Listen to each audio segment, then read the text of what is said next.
The Biden administration announcing this afternoon it's easing economic sanctions against Venezuela. Yesterday, the U.S. reversed some Trump-era restrictions on Cuba, including limits on travel and remittances.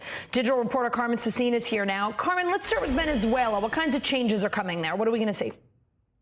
The U.S. announced today that it is allowing Chevron, which is the last U.S. oil company in Venezuela, to negotiate with the state oil company of Venezuela about its future. That does not mean that it can export oil to the U.S. right now, and it does not mean it can drill in Venezuela. It just means that they can talk about their future and about their license in Venezuela.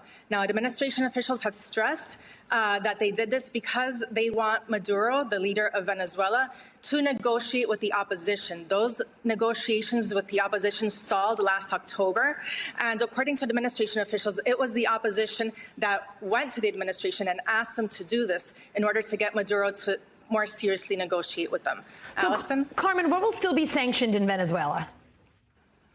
In Venezuela, there are a number of people sanctioned, individuals as well as oil sanctions. Those remain in place. Allison?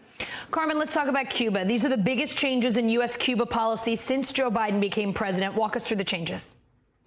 There have been a number of changes that were announced yesterday, actually. So starting now, charter flights and commercial flights will be allowed to go to all airports in Cuba. Up until recently, they were only allowed to go to Havana, the capital of Cuba.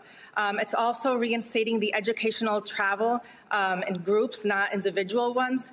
They are lifting restrictions on remittances, the money that family here can send to their relatives back home. It was capped at $1,000 per quarter, so now it's limitless.